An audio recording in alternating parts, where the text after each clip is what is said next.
할렐루야. 오늘도 주의 사랑과 은총이 여러분의 심령 가운데 함께하기를 주님의 이름으로 축복합니다.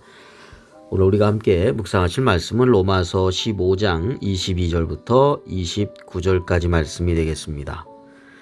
오늘 말씀에서 사도 바울과 마게도니아와 아가야 성도들의 아름다운 헌신 이야기가 소개되고 있습니다. 먼저 사도 바울은 로마 교회를 여러 번 가고자 하였습니다. 그러나 그때마다 막히게 되었죠. 그러나 지금 고린도는 지금의 그리스의 남부 지역이라고 생각하시면 되겠습니다. 고린도에서 예루살렘의 구제 사역을 감당하고 나서 로마 교회를 방문하겠다, 그렇게 이야기를 하고 있습니다.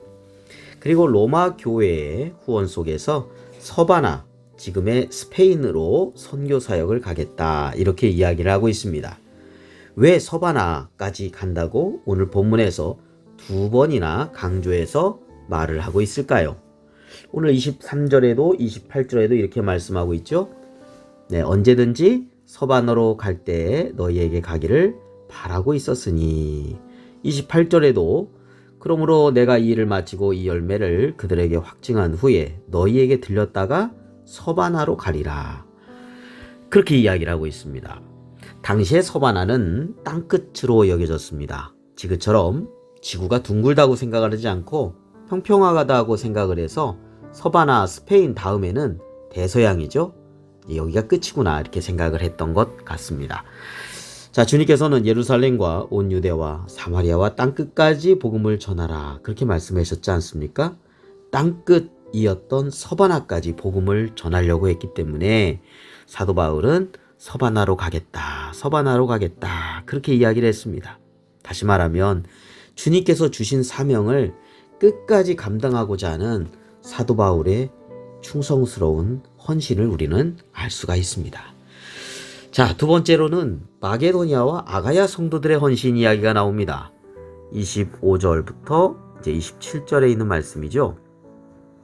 그러나 이제는 내가 성도를 섬기는 일로 예루살렘에 가노니, 이는 마게도니아와 아가야 사람들이, 마게도니아는 그리스 북부 지역이고요, 아가야는 그리스 남부 지역입니다. 자, 이들이 예루살렘 성도 중 가난한 자들을 위하여 기쁘게 얼마를 연보하였습니다. 저희가 기뻐서 하였거니와 또한 저희는 그들에게 빚진 자니, 만일 이방인들이 그들의 영적인 것을 나눠 가졌으면 육적인 것으로 그들을 섬기는 것이 마땅하니라. 사도 바울이 예루살렘으로 가는 목적은 당시 가난한 자들을 위해서 구제 헌금을 예루살렘 교회에 전달해 주기 위해서였습니다. 이 헌금은 아까도 말씀드렸던 그리스 지역의 마게도니아, 아가야 성도들이 기쁘게 연보하였기 때문입니다. 마게도니아는 아까 말씀드렸던 이 그리스 북부 지역인데 빌립보, 데살로니가, 베레아, 이렇게 생각하시면 됩니다. 아가야는 그리스 남부 지역이죠. 오늘날에는 이제 아테네라고 그럽니다만 성경에는 아덴, 이렇게 말하고 있죠. 또 고린도, 지금 로마서를 쓰고 있는 곳이 고린도라고 지금 생각되는 곳이죠.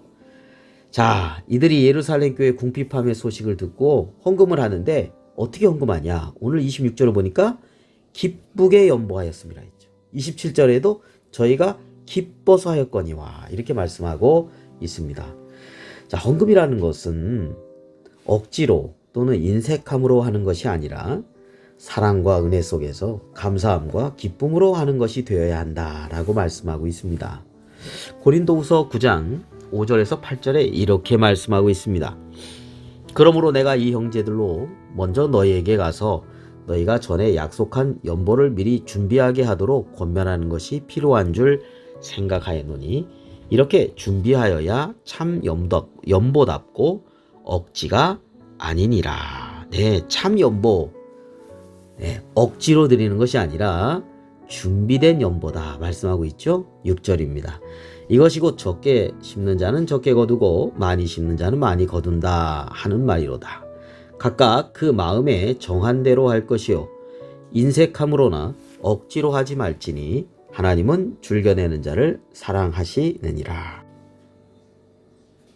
하나님이 능히 모든 은혜를 너희에게 넘치게 하시나니, 이는 너희로 모든 일에 항상 모든 것이 넉넉하여 모든 착한 일을 넘치게 하려 하심이라.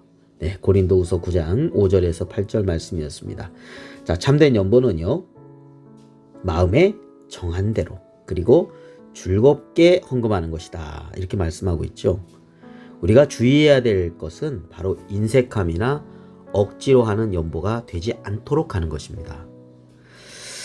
네, 저희 교회에서 헌금 바구니를 돌리지 않는 이유 중 혹여나 억지로 하게끔 이렇게 하는 것이 될까 싶어서 헌금함을 돌리지를 않고 있습니다. 자, 헌금은 억지로 인색함으로 하는 것은 이건 올바른 자세가 아니다는 것이죠. 각자의 형편과 처지에서 정말 하나님의 은혜에 감사하고 하나님의 사랑에 감사한 마음을 가지고 기쁨으로 헌금하는 것, 그것이 진정한 헌금이다 라고 하겠습니다.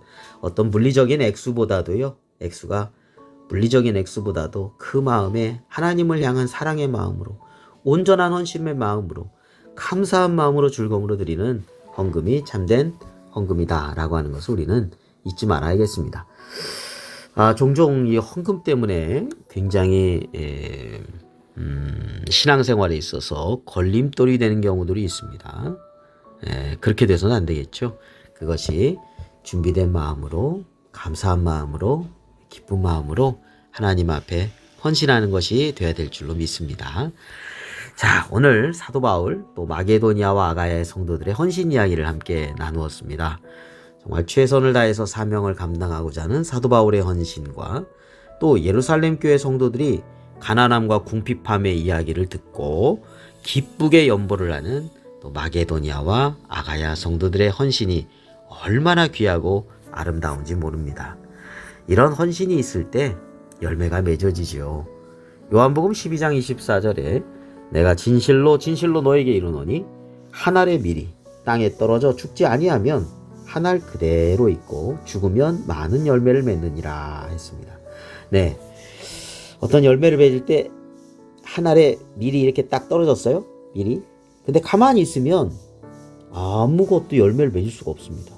땅에 떨어져서 죽고 나서 그것이 싹이 나고 줄기가 뽑고 열매를 맺게 되죠. 마찬가지죠. 우리 예수님께서 십자가에서 한 알의 밀알과 같이 죽으심으로 말미암아 구원의 열매로 오늘 우리가 하나님의 자녀가 되지 않았습니까?